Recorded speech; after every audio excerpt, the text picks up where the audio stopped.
Olá, eu sou Natália Cora, aqui do Comercial da Esparta, e vamos dar início ao vídeo sobre o fechamento do terceiro trimestre do ano. Estou aqui com o Felipe Vidal e o Rafael Pereira. Hoje o Arthur Neme não está em férias, desfrutando suas merecidas férias. Chamamos o Rafael Pereira para fazer parte desse vídeo conosco. Ele é analista aqui da Esparta e sócio também da casa. Atualmente, a Esparta tem 8,6 bilhões de patrimônio sob gestão e a gente está com uma expectativa de chegar ao final de 2023 com 10 bilhões de patrimônio.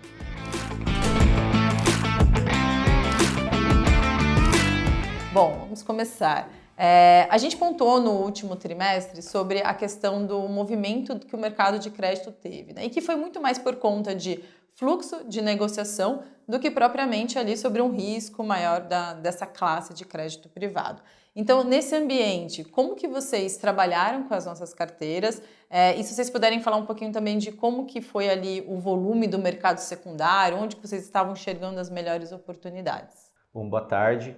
É exatamente isso, Natália. A gente teve um movimento muito forte de venda forçada nos ativos no primeiro semestre, ocasionado ali por questões de 2 ou 3 eventos de crédito que teve. Um deles foi uma fraude, que foi o que impactou a nossa carteira. E o que a gente buscou fazer naquele momento foi alongar ao máximo a nossa duration para que a gente pegasse o movimento de volta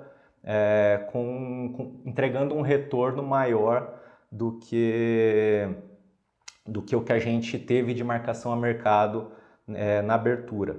E agora o que a gente tem feito uma vez que o mercado do AAA ele já se acomodou, mais ou menos no mesmo patamar que ele estava na virada do ano, a gente está procurando dar uma encurtada na duration do fundo e voltar ali para o que sempre foi o histórico do fundo, que é ficar ali entre 2 anos e meio e 3 anos de duration. O Max, falando especificamente do Max, a gente fez um movimento de alavancar o fundo, a gente alavancou cerca de 20% da carteira dele e agora a gente está também nesse movimento de desalavancagem, então a gente está desfazendo as compromissadas reversas que a gente fez e isso naturalmente também vai encurtando a duration do fundo para os patamares que a gente teve historicamente. Ou seja, no momento ali de mais oportunidade, vocês alongaram bem a duration nos ativos mais conservadores? Exatamente. Imagino, né? Os ativos que têm a duration mais longas, via de regra, são os ativos de maior qualidade de crédito, são ali os AAAs. E um outro movimento que a gente fez também que vale a pena comentar foi aumentar a parcela de debêntures incentivadas na carteira dos fundos. A gente chegou a ter perto de 8 a 10% do top, do max, um pouco menos nos fundos de previdência, porque via de regra são empresas de capital fechado, projetos, e eles não, os fundos de previdência não têm mandato para alocar nesse tipo de ativo. Então a gente aumentou a exposição e agora naturalmente também estamos diminuindo a exposição nessa classe de ativo à medida que a gente conseguiu ali capturar esse fechamento e esse fechamento é traduzido em retorno para os fundos, né? Então a gente, apesar de impactado por Americanas, a gente provavelmente vai entregar um resultado anual acima do CDI, acho que principalmente no fundo Sparta Max. Legal. E o mercado secundário ali negociou em volumes bons, né? Porque às vezes a gente fala assim que o mercado está com pouca liquidez e às vezes o investidor pensa que não tem negociação, mas na verdade é que tem muito mais um fluxo com intenção de venda do que de compra. E por isso exatamente. Inclusive em momentos de estresse como que a gente viveu no primeiro semestre, que o mercado ele aumenta a liquidez, né? A gente mesmo girou quase que metade do nosso patrimônio, então a gente operou em torno ali de 4 bilhões de reais para reciclar a carteira. Então esse negócio que o mercado de crédito não tem liquidez, acho que ele é muito mais um discurso de 2018, 2017 do que hoje. Hoje o mercado negocia aí da ordem de 1,5 bi a 2 bilhões por dia. Esse volume é 6, 7 vezes maior do que o volume que era negociado em 2018, 2019. Então, o mercado de crédito high grade, ele tem liquidez sim. Então você comentou que ali o resultado veio muito mais desses ativos mais de maior qualidade de crédito, foram os que fecharam mais spread de crédito. E quais ativos ainda estão distorcidos? Quando a gente tem um movimento de abertura ocasionada por algum evento de crédito, que foi o que de fato ocorreu, a gente tem uma aversão grande a risco, né? Então, eu convido os nossos investidores a olhar nossa carta mensal. A gente divulgou ali como se comportou o spread de crédito dos ativos que a gente tem na carteira separado por rating. Então, quando a gente vê a evolução do spread de crédito, o spread de crédito do AAA ele abre um pouco, do AA ele abre mais e do A ele abre ainda mais. E na hora do fechamento, o AAA ele fecha primeiro. Então, como eu comentei anteriormente, o AAA ele já está ali mais ou menos no mesmo preço que estava negociando em dezembro, em alguns casos, inclusive, num patamar mais fechado. Enquanto que o AA e o A ainda não. Então, a gente teve ali um resultado muito bom da parcela de AAA na carteira nos últimos 4 meses e no último mês em específico, quem performou melhor foi o AA e o A. E olhando para frente, a gente acha que o AA e o A devem continuar performando melhor porque eles ainda não tiveram uma recuperação tão expressiva quanto foi a recuperação do AAA, né? Então a gente ainda está posicionado nesses ratings A e AA. Não estamos aumentando posição, é mais uma construção ali da carteira. Então, e existem setores que ainda não se recuperaram praticamente nada, como o setor de varejo. A gente tem ali alguns emissores de varejo que estão tradando aí na faixa de CDI mais 5, CDI mais 6. Ali ainda não teve uma recuperação, uma parcela pequena da nossa posição, não temos nenhuma preocupação, é mais uma questão de aversão muito grande ao setor que foi ocasionado por Americanas, que a gente entende que esse setor sofreu mais do que a média dos ratings mais baixos que a gente tem na carteira. Boa. Bom, e aí, indo agora para o mercado primário, a gente viu que ele está bem fraco, né, nos últimos tempos, até porque os prêmios estão muito abertos no secundário, agora já ajustando um pouco mais. O que vocês viram de mercado primário nesse último trimestre? O que dá para esperar também para frente, né? Porque a gente sabe que é o primário que também pode sustentar ali os prêmios em níveis adequados das nossas carteiras. Boa tarde. Mês a mês a gente tem visto uma evolução do mercado primário. A gente fechou esse terceiro trimestre de 23 com aproximadamente 40 ofertas analisadas. Somadas, elas totalizaram algo em torno de 40 bilhões. Se a gente pega esses números, ainda está abaixo do que a gente observou no terceiro trimestre de 2022, mas a gente observando, a gente enxerga sinais muito claros de recuperação, né? Em outubro, a gente já tem um pipeline de 16 ofertas para serem analisadas, juntas elas somam mais ou menos 9 bilhões. Nossa expectativa é de que o mercado continue nessa tomada de recuperação, trazendo boas oportunidades de alocação, né? E também mantendo o equilíbrio tanto da oferta com a demanda. Bacana. E essas emissões que vocês avaliaram nesse trimestre, foi que prêmio, mais ou menos, que vocês conseguiram encarteirar?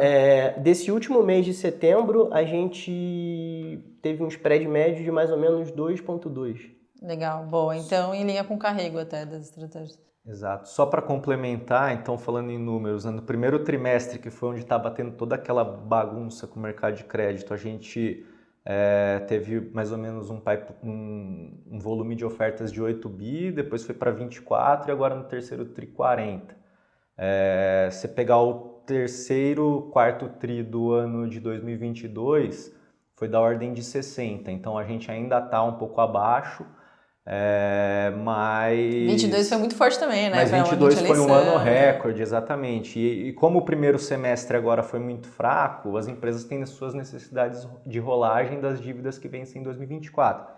Então, se não agora no próximo trimestre, no início do ano elas vão precisar acessar bastante o mercado de capitais e isso a gente espera que faça com que dê uma segurada no prêmio para que ele não feche tanto.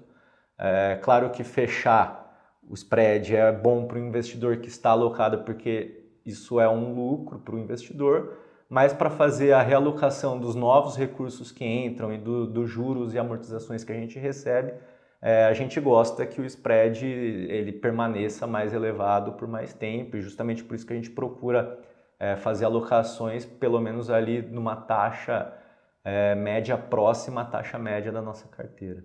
Bacana. E bom, tem uma pergunta que nos fazem muito e que a gente abordou em todos os vídeos também, que é sobre o risco do mercado de crédito. Esse ano especificamente nós tivemos ali o evento de Americanas que tínhamos em portfólio e assim, a gente entende que a grande lição disso é que a diversificação é muito importante, que é dessa maneira que você se resguarda de uma fraude. E depois tivemos ali evento com Light e alguns outros emissores que felizmente a gente não tinha no nosso portfólio. Olhando para frente, como que vocês enxergam o risco do mercado de crédito high grade, mais especificamente, se vocês têm ali algum setor que ainda vocês estão mais receosos, e como também a redução da Selic impacta essa nossa classe? Mesmo dentro do mercado de crédito high grade, né, essas variações da taxa Selic, elas impactam as empresas em escalas diferentes, de acordo com o rating, enfim. Então, é natural que o emissor rating A, por exemplo, ele sofra mais do que o emissor AAA. Esse início da queda da taxa Selic, né, ele vai impactar positivamente o mercado de crédito como um todo, mas o fato da taxa ter ficado elevada por um período relativamente longo, ele faz com que os emissores com um rating menor, né, eles tendam a se recuperar de forma mais lenta, né? E aí, se a gente extrapolar isso para o mercado de crédito high yield, por exemplo, esses caras tendem a recuperar de forma mais lenta ainda. Em relação a eventos de crédito, enfim, a gente teve recentemente essa notícia da Cred, né? É um emissor que a gente chegou a olhar, é um emissor que tem tanto debentures quanto FDICs no mercado. Na época a gente olhou a debenture, a gente entendeu que por questão de risco não fazia muito sentido para o nosso portfólio. Em relação ao FDIC, a gente tem uma posição, mas é uma estrutura um pouco mais robusta do que a debenture, e dito isso, a gente está confortável com o tamanho de posição que a gente tem hoje, né? Exatamente. A gente tem ali posições nos fundos entre 0% e 0,4%, no FDIC especificamente, cota sênior. É uma estrutura robusta, inclusive próprias reuniões com a companhia que a gente fez recentemente, o FDIC ele empossa a caixa, então ele não deixa que a companhia acesse o caixa que tem dentro do FDIC. E ali nas negociações com a empresa a gente está numa posição muito privilegiada em relação aos credores da Creds mesmo, que são bancos e tem alguma coisa no mercado de capitais também, mas é um volume que a gente entende que não é expressivo o suficiente para causar qualquer tipo de problema, nem como foi com Americanas, nem como foi com Light. É muito menor do que isso. Então, a gente, obviamente, tem alguns casos que a gente acompanha que podem vir a ter problemas, sempre tem, esse é o dia a dia do gestor de crédito, saber separar o que pode ou não dar problema, mas não em grande escala que distorça tanto os preços quanto foi no início do ano. Então, em relação ao FDIC, a gente entende ali que tá tendo uma negociação de M&A com a empresa, que quem vai assumir é um concorrente dela, inclusive já saiu no jornal, enfim. E o que está sendo negociado com os credores do FDIC é que a gente vai ter que abrir mão de algum ou outro ponto de subordinação e tudo mais, mas que não vai causar nenhum impacto financeiro para o investidor do FDIC. Legal, que tem a cota sênior. Que tem a cota sênior, a cota mezanino também, mas a sênior está ali mais protegida de fato. E aí, olhando então para frente, vocês não têm nenhum outro emissor que vocês têm preocupação? Você comentou até que não vê nenhum emissor grande no mercado, né? Que esse é um fator também, né? Tem um emissor que tem um volume grande de dívida no mercado, que aí sim pode impactar ali, né? Americanas e Light eram emissores que o fato deles terem tido problemas pelo tanto de dívida que eles tinham a mercado, eles impactaram o mercado de frente. Aí você teve alguns outros eventos, como, por exemplo, o Nigel, empresas menores que de fato tiveram problemas, as dívidas foram remarcadas a 30%, 40% do valor de face, mas que nem aparecem na cota dos fundos porque as posições estão adequadas. Aquela empresa que o investidor faz uma posição pequena porque de fato tem mais risco. O próprio carrego do mês muitas vezes paga a deterioração do crédito.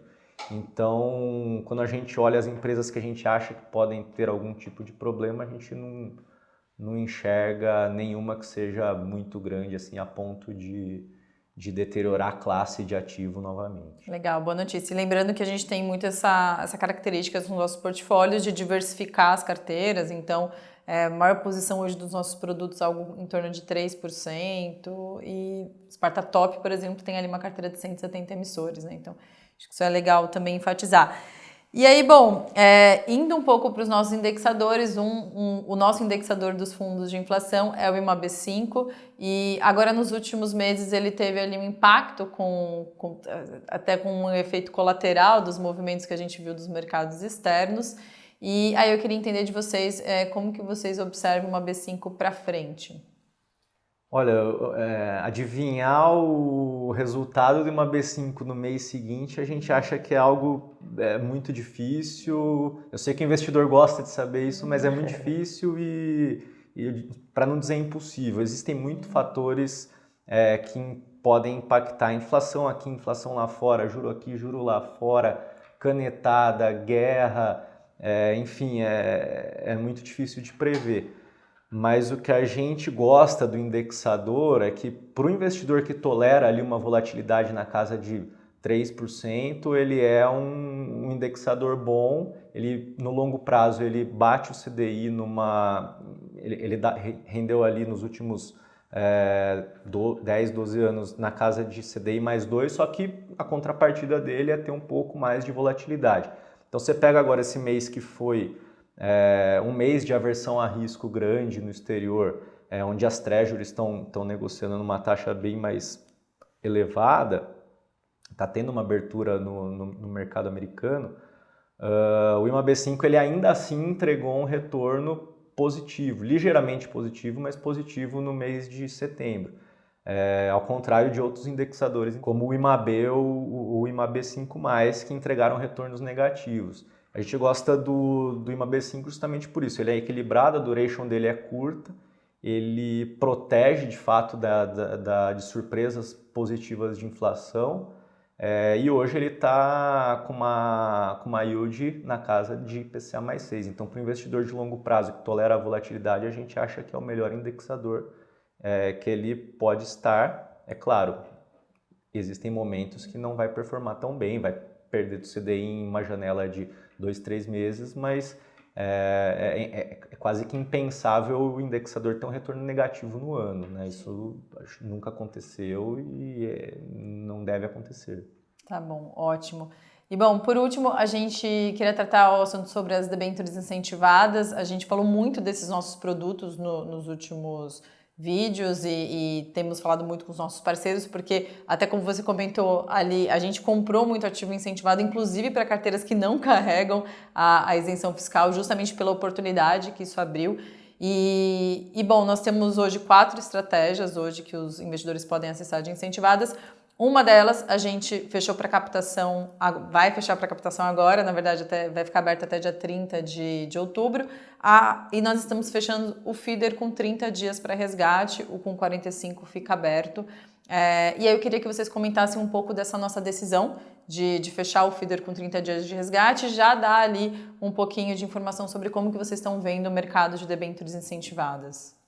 A gente abriu o Feeder D30 quando a gente enxergou que tinha uma oportunidade muito clara de investimento ali nas debêntures incentivadas, que foi no início do ano, né?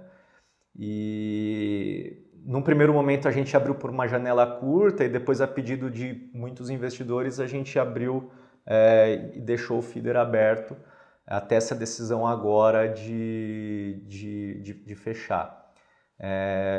E nesse período, o que a gente viu foi que a captação do fundo ele acelerou muito. E a gente tem ali aquela questão do enquadramento, que ele não pode ir abaixo de 85%. E na ocasião que a gente fez a abertura, a gente estava alavancado, então não tinha aquela pressão de comprar o ativo no dia, quando o dinheiro entra. Vocês estão com quanto de alavancagem? Hoje a gente já está quase que desalavancado. Tá, mas naquela época chegou a... Naquela época chegamos a 120%. Perfeito.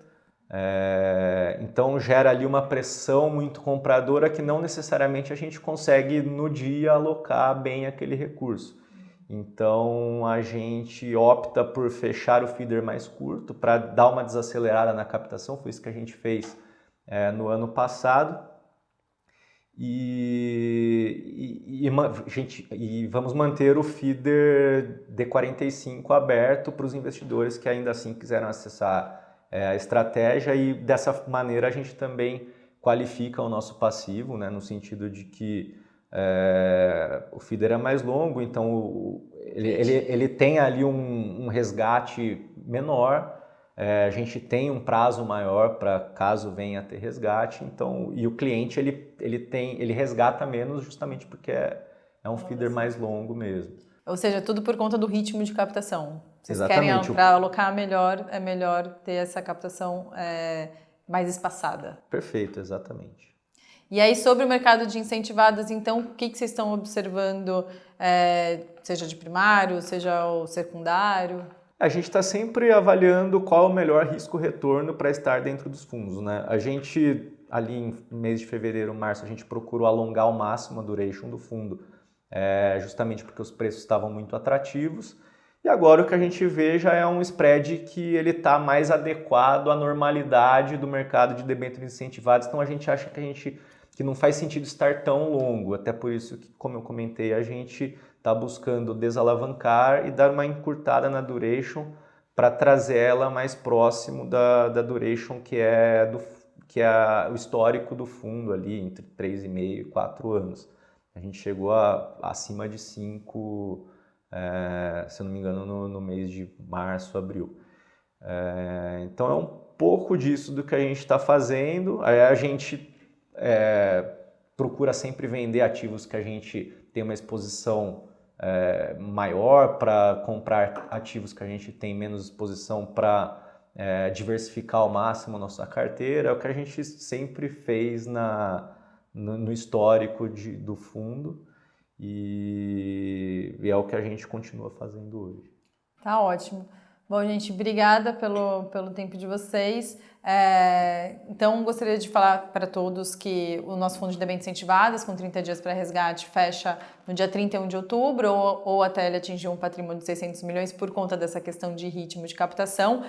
Observando todas as nossas estratégias, a gente está ali com um carrego acima da média histórica para todas elas, portanto, esperar retornos acima da meta para frente é algo muito factível. E estamos nesse ambiente ainda bastante favorável para o mercado de crédito privado. Muito obrigada a todos e até mais.